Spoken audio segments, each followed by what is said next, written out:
योगी और मोदी जी को मेरा सादर प्रणाम। आपसे ये विनम्र निवेदन है कि जो आप स्वास्थ्य विभाग के ऊपर मुहिम चला रहे हैं रोड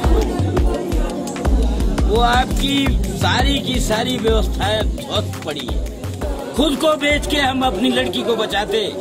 आपके मोबाइल की स्क्रीन पर दहाड़े मार मार कर रोते दिख रहे यह लोग और विलाप करती महिलाएं चित्रकूट जिले के निवासी हैं और यही इनका दुर्भाग्य है, क्योंकि चित्रकूट के जिला अस्पताल में स्वास्थ्य सेवाएं सिर्फ कागजों में चल रही हैं। यह कह रहा है वह बेबस पिता जिसकी बेटी की डॉक्टरों की लापरवाही के चलते मौत हो गई। चित्रकूट के जिला मुख्यालय से सटे गांव कालूपुर पाही में रहने वाली 24 साल की अश्विनी दिनकर की अभी पिछले साल ही शादी हुई थी और पहली बार वह मां बनने वाली थी। अश्विनी के पिता राम मनोहर दिनकर अपने दामाद अजय को साथ लेकर अपनी लाडली बेटी को प्रसव के लिए चित्रकूट के जिला अस्पताल लाए थे। यहाँ पर शाम 4:30 बजे उसने एक बेटी को जन्म दिया था। अश्विनी के पिता राम मनोहर का आरोप है कि चित्रकूट के जिला अस्पताल में तैनात डॉक्टर रफीक अहमद ने अपने एजेंट के मार्फत उनसे अश्विनी के ऑपरेशन के नाम पर 12,000 रुपये लिए थे। इसके बावजूद डॉक्टरों ने उसके इलाज पर ध्यान नहीं दिया और समय से ऑक्सीजन न मिल पाने की वजह से उनकी बेटी अब इस दुनिया में नहीं रही। चित्रकूट के जिला अस्पताल में गूंज रही राम मनोहर दिनकर और उनके परिवार वालों की हृदय विदारक चीखें इस अस्पताल में व्याप्त भ्रष्टाचार के पोल खोल रही हैं। श्रीमान जी, योगी और मोदी जी को मेरा सादर प्रणाम। आपसे ये विनम्र निवेदन है कि जो आप स्वास्थ्य विभाग के ऊपर मुहिम चला रहे हैं रोड वो आपकी सारी की सारी व्यवस्थाएं ध्वस्त पड़ी है, जो कि अस्पताल में कभी दिखती नहीं। बंद कमरे में वो पड़े पड़े सड़ जाती हैं और दूसरी बात वही दवाएं उपकरण प्राइवेट अस्पतालों में प्लस मेडिकल में पहुंच जाती है। मेरी लड़की सुबह अश्विनी दिनकर पुत्री राम मनोहर ग्राम कालूपुर पाही जो कि 2:45 पे उसका ऑपरेशन हुआ। जच्चा बच्चा दोनों सही सलामत थे, लेकिन शाम 7 बजे के बाद उसकी तबीयत बिगड़ गई। डॉक्टरों ने कोई एक्शन नहीं लिया और वो डेड हो गई। अस्पताल में इतने ऑक्सीजन का दावा ठोक रहे, इतनी दवाओं का दावा ठोक रहे, इतनी सुविधाओं का दावा ठोक रहे।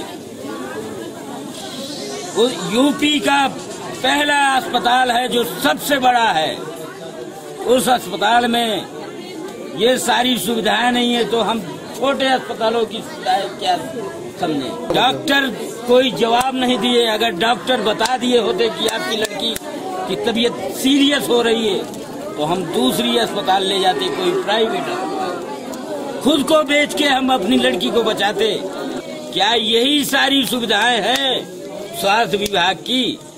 तो ये दावा ठोकना छोड़ दीजिए। 12,000 रुपए ऑपरेशन के नाम पे जमा करवाया गया था। रसीद मिली है उसकी? रसीद कोई उसकी रसीद कहाँ से देंगे? जब चोरी होगी तो रसीद कहाँ से मिलेगी? किसने जमा करने के लिए कहा था पैसा? रफीक अंसारी ने। क्या कह रहे थे वो? और वो अपने पीए के द्वारा जमा करवाए, खुद नहीं। 12,000 रुपए। हम बोले कि गूगल पे कर दें, बोले गूगल पे नहीं, कैश चाहिए। डॉक्टरों की लापरवाही और ऑपरेशन के नाम पर पैसे लिए जाने को लेकर जब चित्रकूट के जिला अस्पताल के सीएमएस से जानकारी मांगी गई तो उन्होंने टेलीफोन पर ही जो कहा वह कितना गैर जिम्मेदाराना और मानवीय संवेदना को तार तार करने वाला है, आप खुद ही सुन लीजिए। मुझे भी मीडिया में दिखाई पड़ा बाइट ऐसा चलता हुआ, तो मैंने उनसे फोन करके पूछा कि क्या आप लोगों ने किसी तरह का कोई इनसे पैसे का लेन देन किया? तो उन्होंने कहा नहीं, मैंने किसी तरह का कोई पैसे का लेन देन हमारा नहीं। तो मतलब ये फाइनल रिपोर्ट है?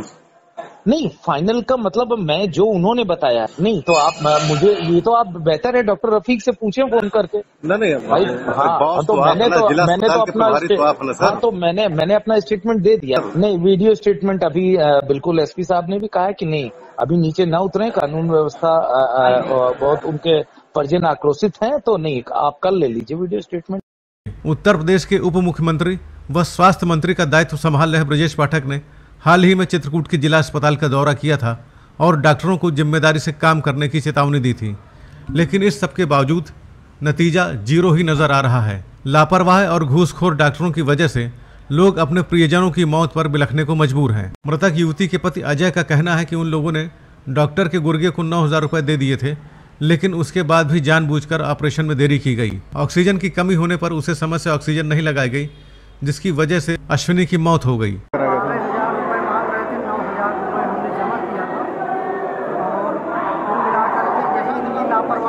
ऑक्सीजन नहीं मिल पाई, मतलब एक तरह से उसका ऑपरेशन ठीक न कर पाए, तो ऑक्सीजन नहीं मिल पाई। ऑक्सीजन न मिल पाने के कारण हम जो ये देख लीजिए गए भी, मतलब हॉस्पिटल ले गए जहाँ से मतलब ये एक्सीडेंटल मैटर आते हैं। पैसा किसने मांगा था जी?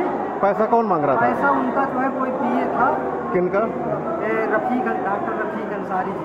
अच्छा। वही डिमांड किया था और ऑपरेशन मतलब उस हिसाब से कर नहीं रहे थे। कह रहे थे कि आप संध्या खरे को दिखाते हैं, आप जो है रत्ना द्विवेदी जी को दिखाते हैं, हम आपका कैसे जो है। तो जो उनका पीए था उसका नाम नहीं मालूम? इतना लेट ऑपरेशन इसीलिए तुम्हारा हुआ कि तुम जो है संध्या खरे को दिखाते हो और रत्ना द्विवेदी जी को दिखाते हो, इसीलिए। युवती के परिजन चित्रकूट के जिला अस्पताल में तैनात 2 डॉक्टरों को उसकी मौत का जिम्मेदार बता रहे हैं। डॉक्टरों की लापरवाही से युवती की मौत होने के बाद उसके मायके व ससुराल दोनों पक्ष के लोग बड़ी संख्या में चित्रकूट के जिला अस्पताल में एकत्रित हो गए। 5 घंटे तक चले हंगामे के बाद किसी तरह से परिजन युवती की लाश को मोर्चरी में रखवाने को तैयार हुए। चित्रकूट के सदर एसडीएम राज बहादुर का कहना है कि पीड़ित पक्ष की तरफ से अभी तक कोई तहरीर नहीं मिली है।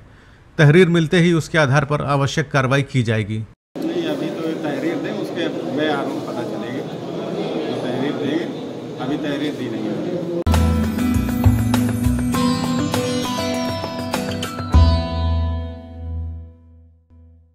अपने स्मार्टफोन पर व्हाट्सएप के जरिए हमारी खबरें प्राप्त करने के लिए 9415124133 नंबर को अपने मोबाइल में सेव करने के बाद BNI लिखकर हमें व्हाट्सएप करें।